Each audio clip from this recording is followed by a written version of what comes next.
Assalamualaikum warahmatullahi wabarakatuh. Halo teman-teman semuanya, kami dari perwakilan kelompok 3 yang beranggotakan saya, Arista Muktikasana, kemudian Karlina, dan Salma Dwi Amanda akan mempresentasikan mengenai penyakit atau kelainan yang terjadi pada sistem syaraf. Di sini kami mengambil salah satu penyakit yaitu meningitis. Apa itu meningitis? Jadi, meningitis adalah peradangan atau inflamasi yang terjadi pada meningen, yaitu lapisan pelindung yang menyelimuti otak dan saraf tulang belakang. Meningitis ini terkadang sulit dikenal karena penyakit ini memiliki gejala awal yang serupa dengan flu seperti demam dan sakit kepala.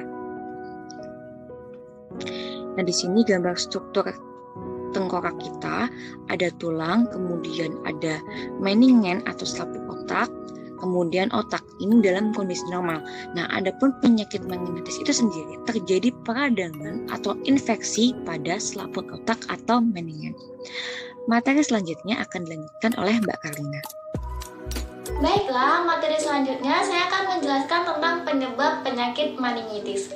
Bakteri penyebab meningitis bermacam-macam, yaitu ada Neisseria meningitidis, Streptococcus pneumoniae, Haemophilus influenza, dan lain-lain. Di mana penyebab utama dari penyakit meningitis ini adalah infeksi, baik yang disebabkan oleh virus ataupun bakteri. Nah, kondisi ini sangat menular dan dapat berpindah melalui hubungan langsung, bersin, bahkan batuk. Nah, meningitis yang disebabkan oleh virus merupakan jenis meningitis yang paling umum terjadi dan tidak begitu serius, komplikasi seperti demam tinggi dan kejang-kejang. Hanya terjadi pada sebagian kecil kasus dan cukup jarang. Sedangkan meningitis yang disebabkan oleh bakteri yang lebih jarang terjadi, tetapi lebih serius. Jika tidak segera ditangani, radang jenis ini dapat menyebabkan kerusakan otak, bahkan sampai kematian. Selanjutnya yaitu gejala penyakit meningitis. Gejala meningitis tidak selalu sama, tergantung dari usia penderita serta virus dan bakteri penyebab. Yang mana gejala yang paling umum penyebab meningitis adalah demam tinggi, sakit kepala, pilek, mual, muntah, dan kejang-kejang. Setelah itu biasanya penderita merasa sangat lelah, leher terasa pegal dan kaku, gangguan kesadaran, penglihatan menjadi kurang jelas, dan kesadaran menurun. Selanjutnya, pengobatan penyakit meningitis. Bentuk pengobatan yang paling penting pada penderita meningitis adalah mencegah kerusakan otak lebih lanjut. Caranya dengan mempertahankan fungsi jalan nafas, mempertahankan kestabilan alat vital, resusitasi cairan, dan pemberian antimikroba yang memadai atau memenuhi syarat.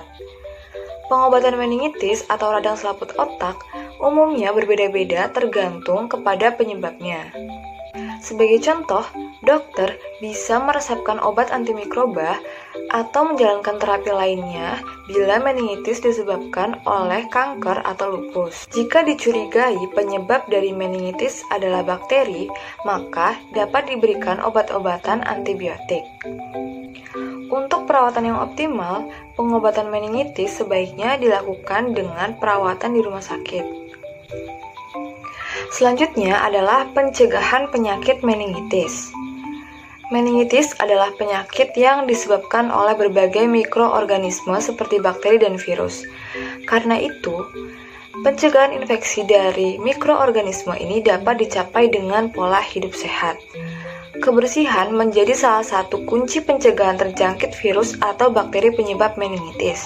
Biasakan untuk selalu hidup bersih, menjaga pola makan yang sehat, dan selalu mencuci tangan secara berkala.